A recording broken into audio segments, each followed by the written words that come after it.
Hello friends, சின்னமர் மகள் serial இனி வரப்போகிற எபிசோட்ஸ்க்கான ரிவ்யூ தான் பார்க்க போகிறோம். அடுத்த சுவாரஸ்யங்களை தெரிஞ்சுக்கிறதுக்கு இந்த வீடியோவை ஸ்கிப் பண்ணாமல் கடைசி வரைக்கும் பாருங்கள்.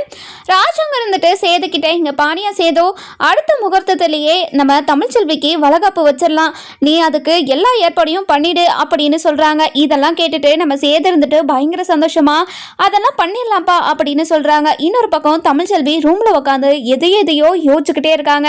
அந்த நேரம் பார்த்து நம்ம சேது உள்ளே வராரு. உள்ளே வந்த உடனே என்ன தமிழ், உன்னோட முகம் ஆடன மாதிரியே இருக்கு, என்னாச்சு தமிழ், சொல்லு தமிழ் அப்படின்னு சொல்லி கேட்கவும், இங்க பாருங்க, ஒன்று உங்ககிட்ட கேட்டா நீங்க மனசு வருத்தப்பட மாட்டீங்களே, நீங்க என் மேல காட்டுற அன்பெல்லாம் உண்மைதானா, நீங்க என் மேல உண்மையா தான் பாசம் வச்சிருக்கீங்களா, இது எப்பவுமே மாறாதா அப்படின்னு அழுதுகிட்டே கேட்கவும், இதை கேட்டு நம்ம சேதுக்கு பயங்கர எமோஷனல் ஆயிட்டு, இங்க பாரு தமிழ், இனிமே சாகர் வரைக்கும் உன் மேல இருக்கிற அன்பு எனக்கு மாறவே மாறாது, என் மேல இருக்கிற தப்பை நான் புரிஞ்சுக்கிட்டேன் இல்லை, அதே மாதிரி என்னோட அன்பையும் நீ புரிஞ்சுக்கணும்ல அப்படின்னு சொல்லி நம்ம சேது இருந்துட்டு ரொம்பவே எமோஷ்னலாக பேசவும், இதை கேட்டுட்டு நம்ம தமிழ்ச்செல்வியை அப்படியே ஹக் பண்ணிக்கிறாங்க. அப்படியே கொஞ்ச நேரம் ரொமான்ஸ் பண்ணுறாங்க. இன்னொரு பக்கம் பார்த்தீங்கன்னா நம்ம ஈஸ்வர் இருந்துட்டு தமிழும் சேதும் ஒன்றா சேர்ந்து இருக்கிறத பார்க்கவே முடியல. இதுக்கு ஒரு ஏற்பாடு பண்ணுறாங்க. அதாவது பழமுதிர் சோலைக்கு தனியாக 2 பேரையும் அனுப்பி வச்சுட்டு ஒரு எம்எல்ஏவால் நம்ம தமிழ்ச்செல்வியை போட்டு தரலாம் அப்படின்னு முடிவு பண்ணுறாங்க. அதுக்கப்புறம் என்ன, நம்ம தமிழ்ச்செல்வியும் சேதுக்கிட்டையும் போயிட்டு அதாவது பழமுதிர் சோலைக்கு போயிட்டு நீங்கள் சாமி கும்பிட்டு வந்தால் ரொம்ப பெரிய நல்லது, இந்த வேலை எடுத்துகிட்டு போயிட்டு அந்த சாமிக்கு கொடுத்துட்டு வந்துடுங்க அப்படின்னு ஒரு வேலையும் வாங்கி நம்ம தமிழ்கிட்டையும் சேதுக்கிட்டையும் கொடுக்குறாங்க. சரிங்க சின்னம்மா, நீங்கள் இவ்வளோ தூரம் சொல்றதுனால நாங்கள் 2 பேரும் போயிட்டு வந்துடுறோம் அப்படின்னு சொல்லவும், இதை கேட்டுட்டு நம்ம ராஜாங்கம் பயங்கர சந்தோஷம். ஏயா சேதோ நாங்களும் வரட்டோமாயா அப்படின்னு சொல்லவும், இதை கேட்டுட்டு நம்ம அதாவது யாரு ஈஸ்வரி இருந்துட்டு, இங்க பாருங்க மாமா, இது 2 பேர் மட்டும் தனியா போயிட்டு அதாவது இந்த வேண்டுதெல்லாம் பண்ணிட்டு வரட்டும், இவங்க 2 பேரும் பண்ணா அந்த எல்லா புண்ணியமும் இவங்க 2 பேருக்கும் வந்து சேரும்ல, அதனால தானே மாமா சொல்றேன், நம்மலாம் வேண்டாம், நம்ம எல்லாருமே இன்னொரு நாளைக்கு போய்க்கலாம் அப்படின்னு சொல்லிட்டு அதாவது ட்ராக்கவே திருப்பி விட்டுறாங்க நம்ம ஈஸ்வரி. சரிம்மா ஈஸ்வரி அப்படின்னு சொல்லிட்டு நம்ம ராஜாங்கமோ இதுக்கு சம்மதம் சொல்லிடுறாங்க. அதுக்கப்புறம் எல்லாத்தையும் ஏற்பாடு பண்ணிட்டு நம்ம தமிழ்ச்செல்வியும் சேதும் பழமுதிர் சோலைக்கு கிளம்பிடுறாங்க. கிளம்பிட்டதுக்குமே நம்ம அதாவது ஈஸ்வரி இருந்துட்டு ஒருத்தருக்கு அதாவது எம்எல்ஏக்கு கால் பண்ணுறாங்க. கால் பண்ண உடனே அந்த எம்எல்ஏவும் எடுத்துடுறாங்க. எடுத்த உடனே சொல்லுங்கம்மா என்ன விஷயமா அப்படின்னு சொல்லி கேட்கவும், இங்கே பாருங்க, நான் ரொம்ப கஷ்டப்பட்டு அதாவது அந்த தமிழையும் சேதையும் தனியாக பழமுதிர் சோலைக்கு அனுப்பி வச்சிருக்கேன், அவங்கள அங்கே வர வழியிலேயே தமிழ்ச்செல்வியை போட்டு தள்ளிடுங்க அப்படின்னு சொல்லிட்டு ஒரு பிளானை போடுறாங்க. அதை கேட்டுட்டு அவங்களும் சரிங்கம்மா அப்படின்னு சொல்லிட்டு ஃபோனை வச்சிடறாங்க. அதுக்கப்புறம் என்ன, நம்ம தமிழ்ச்செல்வியும் சேதும் பயங்கர சந்தோஷமா வழியில் போகிற வழியிலெல்லாம் பேசிக்கிட்டே போகிறாங்க. இங்கே பாருங்கள், நீங்கள் திரும்பவும் என்கிட்ட பேசுவீங்க, இந்த மாதிரி அன்பாக நடந்துப்பீங்கன்னு எனக்கு சத்தியமாக தெரியவே தெரியாது, எனக்கு எவ்வளோ சந்தோஷமாக இருக்குது தெரியுமா அப்படின்னு சொல்லவும், இங்கே பாரு தமிழ், இனிமே வாழ்க்கை முழுக்க நான் இப்படி தான் உங்ககிட்ட நடந்துக்க போகிறேன், நான் உங்ககிட்ட அதாவது இனிமேல் கோவப்பட்டோ நீ ஏதாச்சும் தப்பு பண்ணிட்டு அதனால் நான் உங்ககிட்ட கோவப்பட்டு உன்னை திரும்ப வீட்டை விட்டு அனுப்பணும் அப்படின்னா நீ எதிர்பார்க்கவே பார்க்காத, உன் பக்கம் என்ன நியாயம் இருக்குது, உன் பக்கம் தப்பு இருக்குதா இல்லையான்னு சொல்லிட்டு நல்லா விசாரிச்சு அதுக்கப்புறம் தான் நான் கோவப்படவே ஆரம்பிப்பேன். ஏன்னா நான் கோவப்பட்டு அதனால் விளைந்த இவ்வளோ பெரிய விஷயத்த நான் பார்த்துட்டேன்ல, இனிமேல் நான் அந்த மாதிரியெல்லாம் பண்ண மாட்டேன், சாரி தமிழ் அப்படின்னு சொல்லிக்கிட்டு இருக்காங்க. அதுக்கப்புறம் பயங்கர சந்தோஷமாக பேசிக்கிட்டு போகவும் வழியில் ஒரு ஆள் மயங்கி கிடக்கிறத பார்க்குறாங்க. பார்த்த உடனே நம்ம தமிழ்ச்செல்வி இருந்துட்டு, ஏங்க ஒருத்தர் மயங்கி கிடக்கிறாருங்க, என்னாச்சுன்னே தெரியல, போய் பார்க்குறீங்களா அப்படின்னு சொல்லிட்டு சொல்கிறாங்க. சரி தமிழ் அப்படின்னு காரை நிறுத்திட்டு போய் யாருன்னு என்னன்னு பார்க்குறாங்க. அண்ணன் எந்திரிங்கண்ணே, என்னென்ன ஆச்சு உங்களுக்கு அப்படின்னு சொல்லி கேட்கவும், அந்த ஆள் திடீர்னு எழுந்து நம்ம சேதுவை அடிக்க ஆரம்பிச்சிடறாங்க. 2 பேர் போயிட்டு தமிழ்ச்செல்வியை கார்லயே அமுத்தி பிடிச்சிக்கிட்டு இருக்காங்க. இதெல்லாம் பார்த்தா சேதுக்கு பயங்கர கோவத்தோட, யாரடா நீங்கெல்லாம் எதுக்காகடா வந்திருக்கீங்க அப்படின்னு சொல்லிட்டு பயங்கர கோவத்தோட எல்லாரையும் அடிக்க முயற்சி பண்றாரு. ஆனா ஒருத்தன் வந்து சேதுவோட தலையிலேயே அடிச்சுட்டு நம்ம சேதுவும் மயக்கம் போட வச்சிடறாங்க. இன்னொரு பக்கம் பார்த்தீங்கன்னா நம்ம தமிழ்ச்செல்வியை அந்த காரில் கூட்டிகிட்டு கிளம்பிடுறாங்க. அதாவது அந்த காட்டுக்குள்ளே போயிட்டு அதாவது உயரத்துலேருந்து நம்ம தமிழ்ச்செல்வியை கீழே தள்ளி விடணும் அப்படின்றதான் நோக்கமே. அதுக்காக தான் தமிழ்ச்செல்வியை காரில் ஏற்றிக்கிட்டு மேலே போய்கிட்டு இருக்காங்க. இந்த பக்கம் பார்த்தீங்கன்னா நம்ம சேது வந்துட்டு மயக்கம் போட்டு கீழே விழுந்துட்டாங்க. அதாவது எத்தனையோ கார் போகுது வருது, எதுவுமே யாருமே நம்ம சேதுவை கண்டுக்கவே மாட்டாங்க. அதுக்கப்புறம் 2 பேர் பைக்கில் வராங்க.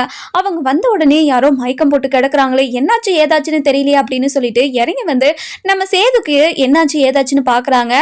ஹலோ சார், என்னாச்சு சார் உங்களுக்கு, எந்திரிங்க சார் அப்படின்னு சொல்லிட்டு தட்டுறாங்க. ஆனால் எந்த ஒரு ரியாக்ஷனும் இல்லாததுனால ஒரு அண்ணன் இருந்துட்டு தண்ணி எடுத்து தெளித்து பார்க்குறாரு. தெளித்த உடனே நம்ம சேது இருந்துட்டு எழுறாங்க. எழுந்த உடனே நான் எங்கே இருக்கேன், எனக்கு என்னாச்சு அப்படின்னு சொல்லிட்டு தலையை தொட்டுக்கிட்டே பேசவும், ஆனால் என்னாச்சுன்னு நீங்கள் மயங்கி கிடந்தீங்க, என்னாச்சுன்னா உங்களுக்கு அப்படின்னு சொல்லி கேட்கவும், ஐயோ என்னோட பொண்டாட்டி எங்க அப்படின்னு சொல்லி கேட்குறாங்க.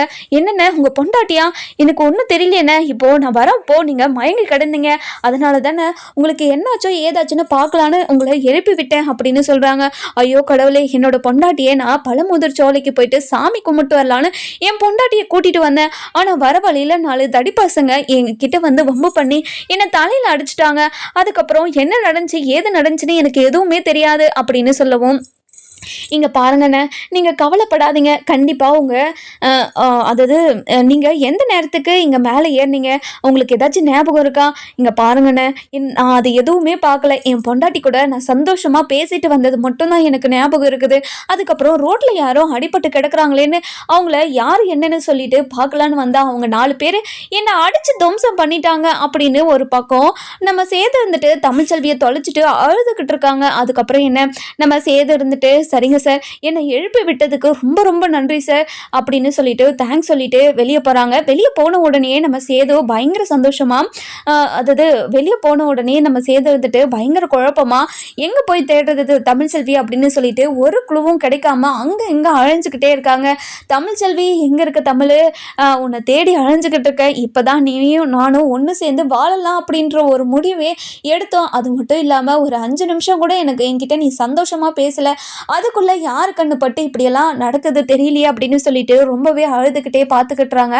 இன்னொரு பக்கம் பார்த்தீங்கன்னா நம்ம ஈஸ்வரி இருந்துட்டு அந்த ஆளுக்கு கால் பண்ணி என்ன எல்லா வேலையும் முடிஞ்சிருச்சா அப்படின்னு சொல்லி கேட்கவும், எங்க பாருங்கம்மா, நீங்கள் கவலையே படாதீங்க, உங்கள் பையனை நாங்கள் அடித்து அங்கேயே போட்டுட்டு வந்துட்டோம். கண்டிப்பாக அவர் இந்நேரம் முழிச்சிருப்பார். நம்ம தமிழ்ச்செல்வியை கூட்டிகிட்டு வந்து மலை உயரத்துலேருந்து தள்ளி விட்டுடலான்னு இருக்கோம். ஏன்னா நாங்கள் ஏதாச்சும் பண்ணால் அது கொலை விசாரணையாக ஆகிடும். இந்த மாதிரி ஏதாச்சும் பண்ணால் கண்டிப்பாக எங்கள் மேலே எந்த ஒரு சந்தேகமும் வராதில்ல, அதனால தான்மா இப்படி பண்ணலான்னு இருக்கோம் அப்படின்னு சொல்கிறாங்க. இதை கேட்டுட்டு சூப்பர் ஐடியா, நீங்கள் இதே மாதிரி பண்ணுங்க அப்படின்னு சொல்லிடுறாங்க. இதெல்லாம் கேட்டுட்டு நம்ம ஈஸ்வரிக்கு பயங்கர சந்தோஷம். இங்கே பாரு சித்ரா, கண்டிப்பாக அந்த தமிழ்ச்செல்வி அதாவது சேது வீட்டுக்கு வரும்போது அந்த தமிழ்ச்செல்வியை கூட்டிட்டு வரமாட்டான், அவள் பொணமாக தான் வருவா, பார்த்துக்கிட்டே இரு அப்படின்னு சொல்கிறாங்க. இதை கேட்டுட்டு பயங்கர சந்தோஷமா நம்ம சேது இருந்துட்டு இதை கேட்டுட்டு நம்ம சித்ராவும் ஈஸ்வரியும் பயங்கர சந்தோஷம்மா, ரொம்ப சந்தோஷமா இருக்குதுமா, கண்டிப்பாக அவள் இந்த வீட்டில் இருக்கிற வரைக்குமே நம்ம சந்தோஷமா இருக்க முடியாதுமா, அதனால அவள் உயிரோடு இருக்கவே கூடாது, அதுதான் நமக்கு வேணும் அப்படின்னு சொல்லிக்கிட்டு இருக்காங்க. இன்னொரு பக்கம் பார்த்தீங்கன்னா நம்ம சேது இருந்துட்டு அங்கக்கும் இங்கக்கும் அழைஞ்சுக்கிட்டே இருக்காங்க. நம்ம தமிழ்ச்செல்வி இருந்துட்டு மயக்கம் போட்டுட்டு, அதாவது கண்ணை கட்டிட்டு வாயை கட்டிட்டு எல்லாத்தையும் கை கால் எல்லாத்தையும் கட்டி உட்கார வச்சிருக்காங்க காரில். இப்போது நம்ம தமிழ்ச்செல்விக்கு முழிப்பு வந்த உடனே, ஐயோ நம்ம எங்கே இருக்கோம், கண்ணை கட்டியிருக்காங்க, அது மட்டும் இல்லாமல் வாயையும் பொத்திருக்காங்களே, நம்ம என்ன பண்ணுறது, இப்போது என்ன பண்ணி நம்ம இங்கேருந்து தப்பிக்கிறது அப்படின்னு யோசிச்சுக்கிட்டு இருக்காங்க.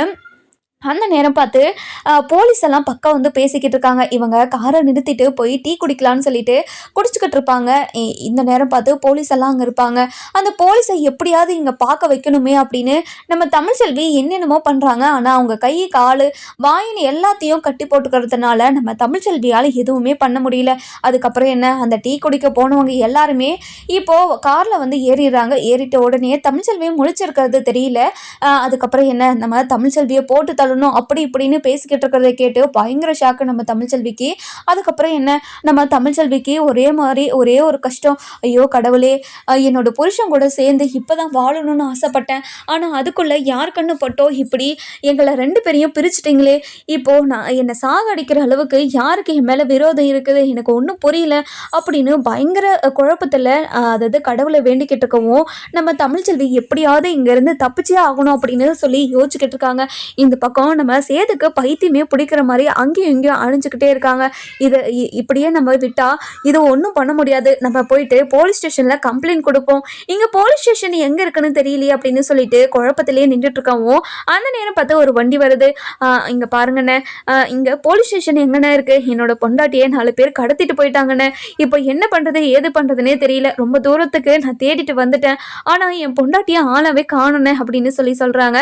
இதை கேட்டுட்டு இன்னும் கொஞ்சம் தூரத்தில் தான் அந்த போலீஸ் ஸ்டேஷன் இருக்குது, அந்த வழியாக தான் போகிறோம் வாங்க அப்படின்னு சொல்லி கூட்டிகிட்டு போகிறாங்க.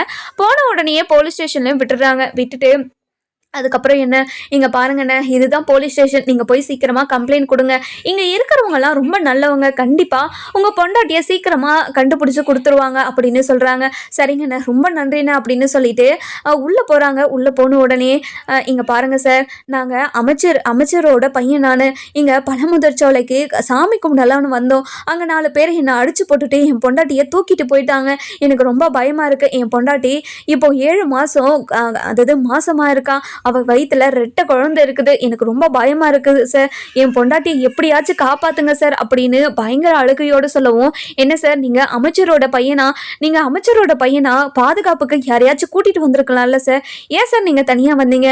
இல்லை சார் எங்களுக்கு ஒரு வேண்டுதல் இருக்குது, நாங்கள் தனியாக போகணுன்னு தான் நாங்கள் வேண்டிகிட்டு இருந்தோம், அதனால தான் இப்போது தனியாக வந்தோம், ஆனால் இப்படி நடக்கணும்னு நான் நினச்சி கூட பார்க்கலைங்க சார், எப்படியாவது என் பொண்டாட்டியை கண்டுபிடிச்சி கொடுங்க சார். சரிங்க சார், நீங்கள் எங்கே கரெக்டாக எந்த லொக்கேஷனில் உங்கள் பொண்டாட்டியை அந்த 4 பேரும் தூக்கிட்டு போனாங்கன்னு உங்களுக்கு ஞாபகம் இருக்குதா அப்படின்னு சொல்லி கேட்கவும், சார் எனக்கு கரெக்டாக ஞாபகம் இருக்குது சார், கரெக்டாக மழை ஏறும் போது கொஞ்சம் தூரம் கழிச்சு அதுக்கப்புறம் யாரோ மயக்கம் போட்டு விழுந்துட்டு இருந்தாங்க சார், அவங்க யாருன்னு போய் பார்த்தா அவங்க அதாவது பார்க்கறதுக்குள்ள அவன் எழுந்து என்னை அடிக்க ஆரம்பிச்சிட்டான் சார், நானும் அடிக்க ஆரம்பித்தேன், ஆனால் பின்னாடி இருந்து 4 பேர் வந்து என் தலையில் கட்டி வச்சு அடிச்சுட்டு என்னை மயக்கம் போட வச்சுட்டு அங்கேருந்து என்னோட பொண்டாட்டியை கூட்டிகிட்டு போயிட்டு இருக்காங்க சார், வழியில் எப்போனவங்க யாரோ 2 பேர் எனக்கு என்ன எழுப்பி விட்டாங்க சார், இல்லைனா நான் இப்போவும் அங்கே தான் இருந்திருப்பேன், எப்படியாவது என் பொண்டாட்டியை கண்டுபிடிச்சி கொடுங்க சார், ப்ளீஸ் சார், உங்கள் காலில் கூட விழுறேன் சார், என் பொண்டாட்டி மாசமாக இருக்கா சார். சரிங்க சார் நீங்கள் கவலையே படாதீங்க, நான் கண்டிப்பாக உங்கள் பொண்டாட்டியை கண்டுபிடிச்சி உங்கள் கையில் கொடுக்க வேண்டிய வேலை எங்களோடது அப்படின்னு சொல்கிறாங்க. இந்த விஷயத்த அப்பா கிட்ட சொன்னாதான் இன்னும் கொஞ்சம் சீக்கிரமாக இந்த வேலையெல்லாம் நடக்கும்னு சொல்லிட்டு நம்ம சேர்த்து இருந்துட்டு அதாவது ராஜாங்கத்துக்கு கால் பண்ணுறாங்க. கால் பண்ண உடனே என்ன செய்தோ பழமுதிர்ச்சோலைக்கு போயிட்டீங்களா, எப்போ போனீங்க அப்படின்னு சொல்லி கேட்கவும், அப்பா அப்படின்னு சொல்லிட்டு அழுக ஆரம்பிச்சிடறாரு. இதை கேட்டுட்டு நம்ம ராஜாங்கத்துக்கு பயங்கர ஷாக் ஆகிடுது. சேதோ என்னாச்சு சேதோ, எதுக்காக அழுதுகிட்டே பேசுகிற, எனக்கு ரொம்ப பயமாக இருக்குது, என்னாச்சுன்னு சொல்லு சேதோ அப்படின்னு சொல்லவும், இதை கேட்டுட்டு நம்ம ராஜாங்க இருந்துட்டு கேட்டுகிட்டே இருக்காரு. அதுக்கப்புறம் சேது வந்துட்டு, இங்கே பாருங்கப்பா நாங்கள் பழமுதிர்ச்சோலைக்கு தான் வந்துக்கிட்டு இருந்தோம்ப்பா, வழியில் இப்படி ஒரு பிரச்சனை ஆயிடுச்சுப்பா, இப்போ இன்னும் தமிழை 4 பேர் யாரோ கடத்திட்டாங்கப்பா அப்படின்னு நடந்த விஷயத்த ஒன்று விடாமல் எல்லாத்தையும் சொல்லவும், அப்பா இப்போது போலீஸ் ஸ்டேஷனில் தான்ப்பா இருக்கோம், அந்த போலீஸ் ஸ்டேஷனுக்கு நீங்கள் கால் பண்ணி அதாவது கொஞ்சம் சீக்கிரமாக கண்டுபிடிக்க சொல்லுங்கள் சார், பிடிக்க சொல்லுங்கப்பா அப்படின்னு சொல்லிட்டு நம்ம சேது இருந்துட்டு அழுதுகிட்டே சொல்லவும், இங்கே பாரு சேதோ நீ கவலையே படாத, நாங்கள் இப்போவே கிளம்பிடுறோம், நான் ஃபோன் பண்ணி எல்லா விஷயத்தையும் அந்த போலீஸ் ஸ்டேஷனில் சொல்லிடுறேன், கண்டிப்பாக தமிழ்ச்செல்வியை நம்ம கண்டுபிடிச்சிடலாம் அப்படின்னு சொல்லிட்டு பரபரப்பாக எல்லாத்தையும் பண்ணிக்கிட்டு இருக்காங்க. நம்ம ராஜாங்க இருந்துட்டு பெரிய பெரிய ஆளுங்களுக்கெல்லாம் கால் பண்ணி விஷயத்த சொல்கிறாங்க. இங்கே பாருங்கள் சார், என்னோட மருமகளுக்கு எதுவுமே ஆகக்கூடாது, ஏதாச்சும் ஆச்சுன்னா கண்டிப்பாக யாருமே நான் சும்மா விட மாட்டேன் அப்படி இப்படின்னு எல்லாருக்கிட்டையும் ஃபோன் பண்ணி சொல்லிக்கிட்டு இருக்காங்க. அதுக்கப்புறம் நம்ம கருப்பு, அதுக்கப்புறம் என்ன நம்ம நடேசன், இவங்க எல்லாருமே காரில் ஏறி போகிறாங்க. நம்ம அப்போ தான் இருந்துட்டு ராஜாங்கம் நானும் வரையேன் ராஜாங்கம், தமிழ்ச்செல்வியை பார்க்காம என்னால் இருக்க முடியாதையா, அவளுக்கு என்னாச்சு ஏதாச்சுன்னு நினச்சாவே எனக்கு அவ்வளோ கவலையாக இருக்குது, அதனால் நான் இங்கே இருந்துன்னா கண்டிப்பாக என்னால் நிம்மதியாக இருக்க முடியாது, நானும் வரணியா அப்படின்னு சொல்லவும், இங்கே பாராதான் அங்கே 4 இடத்துக்கு போவோம் வருவோம், நீங்கள் அங்கெல்லாம் அலைஞ்சிக்கிட்டெல்லாம் இருக்க முடியாதாதான், நீங்கள் இங்கே இருங்க, நாங்கள் போயிட்டு பார்த்துட்டு வந்துடுறோம். இல்லையா ராஜாங்கம், இல்லை நான் இந்த வீட்டில் இருந்தேன்னா கண்டிப்பாக என்னோட ஞாபகம் எல்லாம் அங்கே தான் இருக்கும், என்னாச்சுன்னு உங்களுக்கு 100 டைம் ஃபோன் பண்ணுறதா இருக்கும், உங்களுக்கும் கஷ்டமாக இருக்கும்ல ஃபோன் பண்ணால், அதனால தான் ராஜாங்கம் நான் காருக்குள்ளே இருக்கேன், நான் இறங்க மாட்டேன், என்னோட பேத்திக்கு எதுவுமே ஆகலைன்னு எனக்கு தெரிஞ்சால் மட்டும்தான் என் மனசு நிம்மதியாக இருக்கும், அதனால் நானும் வரையா ராஜாங்கம் அப்படின்னு சொல்லவும், அத்தை உங்கள் கூட நானும் வரேன் அத்தை, நீங்கள் உங்களை தனியாக அனுப்புறதுல எனக்கு விருப்பம் இல்லை, அதனால் நானும் வரேன் அப்படின்னு சொல்கிறாங்க. அதுக்கப்புறம் என்ன நம்ம காவியா மலர், அதுக்கப்புறம் நம்ம அதாவது யார் நம்ம அதாவது தமிழ்ச்செல்வியோட தங்கச்சி இவங்க எல்லாருமே காரில் ஏறி இப்போது பழமுதிர்ச்சோலைக்கு கிளம்பிடுறாங்க. இந்த பக்கம் பார்த்தீங்கன்னா நம்ம ஈஸ்வரி அதாவது சித்ரா இவங்க 2 பேரும் மனசுக்குள்ளே ரொம்ப சந்தோஷமாக இருக்காங்க. அதுக்கப்புறம் நம்ம சாவித்திரி இருந்துட்டு ஈஸ்வரி கிட்டே வந்து என்ன மதனி என்ன நடக்குது இங்கே நடக்கிறதெல்லாம் பார்த்தா எனக்கு ரொம்ப ஆச்சரியமாக அது இருக்குது. ஆனால் தமிழ்ச்செல்வி இனிமேல் இந்த வீட்டுக்கு வராத இருந்தால் ரொம்ப சந்தோஷம்தான் அப்படின்னு சொல்லவும் இதை கேட்டுட்டு நம்ம ஈஸ்வரிக்கு பயங்கர சந்தோஷம் மனசுக்குள்ள. என்ன நீ தானே ஏதாச்சும் பிளான் பண்ணி தமிழ்ச்செல்வியை தூக்கிட்டே அப்படின்னு நம்ம அதாவது சாவித்திரி கிட்ட கேட்கவும் சாவித்திரி இருந்துட்டு என்ன மதனி என்ன பேசுறீங்க நீங்க பேசுறது கொஞ்சம் கூட சரியில்லை. நீங்க தான் எல்லாத்தையும் பண்ண மாதிரி எனக்கு தோணுது. நீங்க ஏதாச்சும் வேலை பண்ணி வச்சுட்டீங்களா அப்படின்னு சொல்லிட்டு நம்ம ஈஸ்வரியை பார்த்து கேட்கவும் நம்ம அதாவது அதாவது ஈஸ்வரி இருந்துட்டு இங்கே பாருங்க அத்தாச்சி என் மேலே என்னை பார்த்தா உங்களுக்கு எப்படி தெரியுது இங்கே பாருங்க இனிமேல் இந்த மாதிரி என் மேலே பழி போடுற வேலை வச்சுக்கிட்டிங்கன்னா அவ்வளோதான் உங்களுக்கு அப்படின்னு சொல்லிட்டு நம்ம ஈஸ்வரியை கூட்டுட்டு அதாவது சித்ராவை கூட்டுட்டு உள்ளே போயிடுறாங்க. உள்ளே போன உடனே நம்ம ஈஸ்வரிக்கு கையும் ஓடல காலும் ஓடல அவ்வளோ சந்தோஷம். இங்கே பாரு இனிமேல் தமிழ்ச்செல்வி உயிரோடு இந்த வீட்டுக்கு வரவே மாட்டான் எனக்கு அவ்வளோ சந்தோஷமாக இருக்குது அப்படின்னு சொல்லிட்டு பயங்கர சந்தோஷமாக பேசிக்கிட்டு இருக்கவும் அதுக்கப்புறம் என்ன நம்ம சித்ரா இருந்துட்டு இங்கே பாருமா இந்த விஷயத்தை பற்றி நம்ம இங்கே பேசவே தேவையில்லம்மா. இதை பற்றி நம்ம இங்கே பேசினா கண்டிப்பாக ஏதாச்சும் ஒரு யாருக்காச்சும் தெரிஞ்சிருச்சுன்னா அது ரொம்ப பெரிய பிரச்சனை ஆகிடும். அதுக்கப்புறம் நம்ம தான் இதெல்லாம் பண்ணோம் அதுக்கப்புறம் நம்ம தான் இது எல்லாத்தையும் பண்ணோம் அப்படின்னு தெரிஞ்சால் நம்மளை இந்த வீட்டுக்குள்ளே வைக்கவே மாட்டாங்க. அதுக்கப்புறம் நம்மளை ஜெயிலில் போட்டாங்களா இனிமேல் ஜெயில் சாப்பாடெல்லாம் என்னால் சாப்பிட முடியாதுமா. அதுக்கப்புறம் நான் உன்னை மாட்டி விட்டுட்டு எனக்கும் இதுக்கும் எந்த சம்மந்தமும் இல்லை. இது என்னோட அம்மாவால் தான் வந்ததுன்னு நான் மாட்டி விட்டு போயிடுவேன் அப்படின்னு சொல்கிறாங்க. என்னடி அம்மாவுக்கு ஒரு பிரச்சனைனா நீ வந்து நிற்க மாட்டியாடி இந்த மாதிரி தப்பிச்சு ஓடுறதுலேயே இருக்க. இங்கே பாருமா இதை பற்றி பேசாதன்னு தான் சொல்கிறேன்.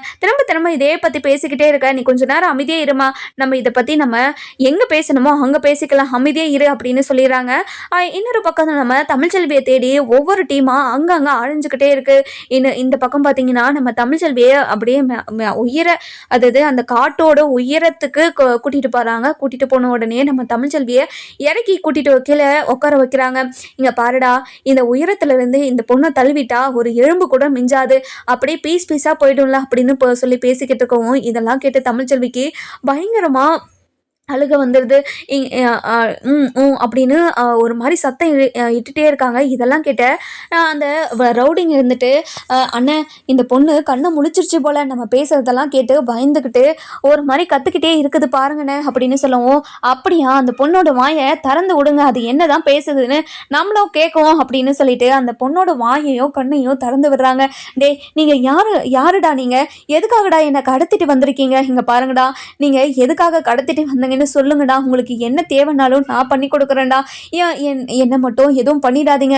என் வயிற்றுல குழந்தை இருக்குதுடா அதை கூட நீங்கள் மனசில் எடுத்துக்காம இப்படி ஒரு கொடூரமான வேலையை பண்ணிக்கிட்டு இருக்கீங்களே உங்களுக்கு மனசாட்சின்றது ஒன்று இருக்குதா இல்லையா அப்படின்னு சொல்லி கேட்கவும் இதெல்லாம் கேட்டுட்டு அந்த ரவுடிங்க இருந்துட்டு இங்கே பாருமா எங்களுக்கு மனசாட்சின்றது ஒன்று இருந்தால் இந்த ரவுடி வேலையை நாங்கள் பார்க்க மாட்டோமே என்ன பண்ணுறது பொழைக்கிறதுக்கே எங்களுக்கு வேறு வழியே தெரியல.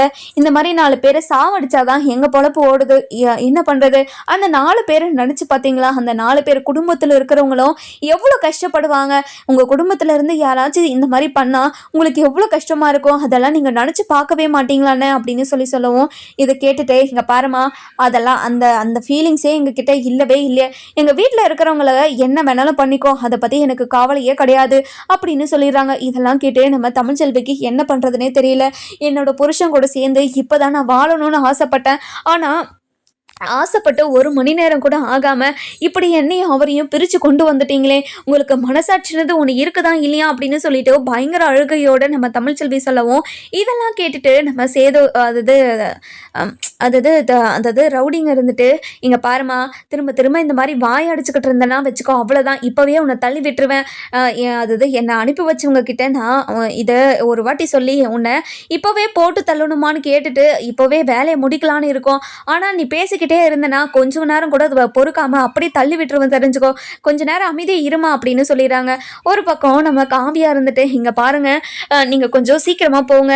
இப்போ தமிழ்ச்செல்விக்கு என்னாச்சோ ஏதாச்சுன்னு தெரியாம எனக்கு ரொம்ப பயமா இருக்குது. தமிழ்ச்செல்விக்கு எதுவுமே ஆகாம நம்ம காப்பாற்றணும் அப்படின்னு பயங்கர பதட்டத்தோடு போய் அந்த போலீஸ் ஸ்டேஷன்ல சேர்ந்துடுறாங்க. அங்க ராஜாங்கத்தை பார்த்த நம்ம சேது பயங்கர அழுகையோடு ஓடி வந்து நம்ம ராஜாங்கத்தை கட்டி பிடிச்சிட்டு அப்பா என்னோட என்னோட பொண்டாட்டியை யாராவது கடத்திட்டு போயிட்டாங்கப்பா.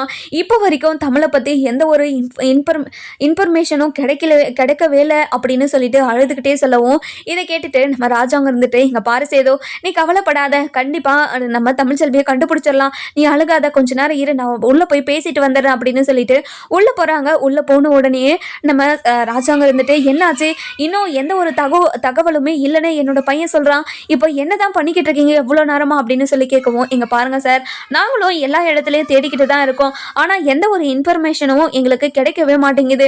அவங்க கரெக்டாக எந்த இடத்துல அவங்க இந்த மாதிரி கடத்திட்டு போனாங்கன்னு கேட்டதுக்கும் எந்த ஒரு பதிலுமே எனக்கு சரியாக கிடைக்கல. அதனால் கொஞ்சம் டைம் தான் ஆகும் சார், நீங்கள் கவலைப்படாதீங்க, கண்டிப்பாக சீக்கிரமாக கண்டுபிடிச்சிடலாம் அப்படின்னு சொல்லவும், இங்கே பாருங்கள், நீங்கள் சீக்கிரமாக கண்டுபிடிச்சிடலாம்னு மட்டும்தான் பேசிக்கிட்டு இருக்கிறீங்களே தவிர ஆனால் எதையும் கண்டுபிடிச்ச மாதிரி தெரியல அப்படின்னு சொல்லிடுறாங்க. இந்த பக்கம் பார்த்தீங்கன்னா நம்ம தமிழ்ச்செல்வி எப்படி தப்பிக்கலாம் அப்படின்னு சொல்லி யோசிச்சுக்கிட்டே இருக்காவும், அந்த நேரம் பார்த்து ஒரு ரவுடியோட ஃபோனு கீழே விழுறத பார்க்குறாங்க. பார்த்த உடனே அந்த ரவுடிங்கெல்லாம் குடிக்கிறதுக்கு போய் உக்காந்துடுறாங்க. அதுக்கப்புறம் அந்த ஃபோனை வச்சு எப்படியாவது நம்ம புருஷனுக்கு தகவலை சொல்லிடணும் அப்படின்னு சொல்லி யோசிக்கிறாங்க. யோசிச்ச உடனே போயிட்டு நடந்த விஷயத்தெல்லாம் எப்படியாவது புருஷங்கிட்ட சொல்லணும் அப்படின்னு அந்த ஃபோனை எடுக்க எவ்வளவோ முயற்சி பண்ணுறாங்க.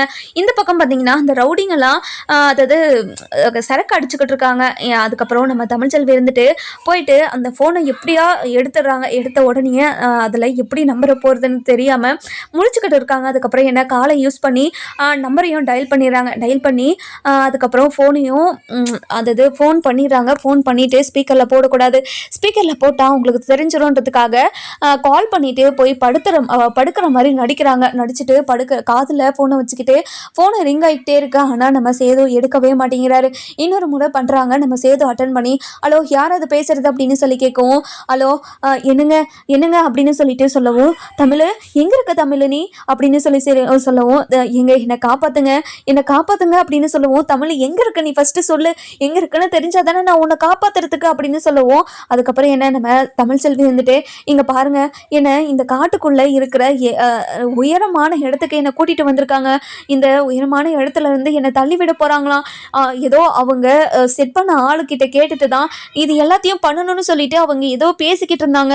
அதெல்லாம் கேட்டுட்டு எனக்கு ரொம்ப பயமாக இருக்குங்க, என்னை எப்படியாச்சும் காப்பாற்றுங்க அப்படின்னு சொல்லிடுறாங்க. இங்கே பாரு தமிழ், நீ ஃபோன் பேசிக்கிட்டு இருக்கிறது அவங்களுக்கு தெரியுமா தெரியாதா? இங்கே பாருங்க, அவங்க எல்லாருமே போயிட்டு அங்கே இது சரக்கு அடிச்சுக்கிட்டு இருக்காங்க. அந்த நேரத்தில் தான் ஒரு ரவுடியோட ஃபோனு கீழே விழுந்துருச்சு. அந்த ஃபோனில் தான் உங்களுக்கு கால் பண்ணிக்கிட்டு இருக்கேன், எப்படியாவது வந்து என்னை காப்பாற்றிடுங்க, நீ கவலையே படாத, இந்த நம்பரை வச்சு நாங்கள் எப்படியாவது கண்டுபிடிச்சிடறோம், நீ முதல்ல ஃபோனை வச்சிரு, அந்த ரவுடிங்களுக்கு தெரியாத மாதிரி பார்த்துக்கோ அப்படின்னு சொல்கிறாங்க. சரிங்க, நீங்கள் சீக்கிரமாக வாங்க அப்படின்னு சொல்லிடுறாங்க. அதுக்கப்புறம் என்ன நம்ம சேது இருந்துட்டு, தமிழ் இந்த ஃபோனை மட்டும் கட் பண்ணாதீங்க, அந்த ரவுடிங்க வந்து என்னென்னலாம் பேசுகிறாங்கன்னு நான் கேட்கணும், அதனால் நீ இந்த ஃபோனை கட் பண்ணாமல் அப்படியே வச்சிரு, அந்த ஃபோனை திருப்பி வச்சிரு சரியா அப்படின்னு சொல்லிடுறாங்க. அதுக்கப்புறம் நம்ம சேர்ந்து சொன்ன மாதிரியே அந்த ஃபோனையும் திருப்பி வச்சிடறாங்க. நம்ம தமிழ்ச்செல்வி வந்துட்டு ரொம்பவே அழுதுகிட்டே, அண்ணா ப்ளீஸ் அண்ணா என்னை விட்டுருங்கண்ணா, என்னை எதுக்காகண்ணா இவ்வளோ கஷ்டப்படுத்துறீங்க, என் வயிற்றுல குழந்தை இருக்குதுண்ணா, உங்களுக்கு மனசாட்சின்னு ஒன்று இல்லவே இல்லையா அப்படின்னு சொல்லிட்டு ரவுடிங்கிட்ட திரும்ப திரும்ப பேசிக்கிட்டே இருக்கவும், நம்ம சேது இருந்துட்டு அதாவது தமிழ்ச்செல்வி சொன்ன விவரத்தை எல்லாத்தையும் போலீஸ் ஸ்டேஷனில் சொல்லிட்டு போலீஸ் எல்லாம் கூட்டிட்டு உயரமான இடத்துக்கு கிளம்புறாங்க. கடவுளே, அந்த உயரமான இடம் எங்கே இருக்குது ஏது இருக்குன்னு சொல்லி தெரியலையே.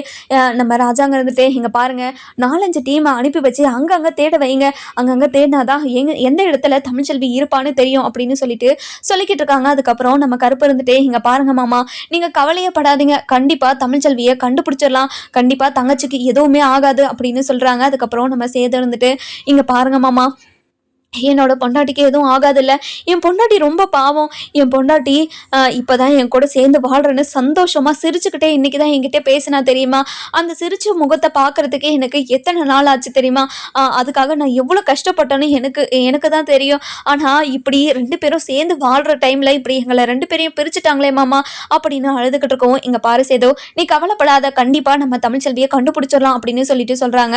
அந்த நேரம் பார்த்து நம்ம தமிழ்ச்செல்வி கற்றுக்கிட்டு இருக்க வாய்ஸ் வந்து நம்ம சேதுக்கு கேட்ட உடனே மாமா தமிழோட வாய்ஸ் கேட்குது, இந்த பக்கம் தான் கேட்குது, வாங்க மாமா காரை இங்கே நிறுத்திட்டு நம்ம நடந்து போவோம் அப்படின்னு சொல்லிட்டு எல்லாருமே நடந்து போக ஆரம்பிக்கிறாங்க. அதுக்கப்புறம் என்ன, நம்ம தமிழ்ச்செல்வியை கத்த வச்சுக்கிட்டே இருக்காங்க, கத்திக்கிட்டே இருக்காங்க. நம்ம தமிழ்ச்செல்வியோட வாய்ஸை கேட்டு தான் போகிறாங்க. ஒரு இடத்துல தமிழ்ச்செல்வி இருக்கிறதையும் பார்த்துறாங்க. பார்த்த உடனே தமிழ் அப்படின்னு சொல்லிட்டு கத்துறாங்க.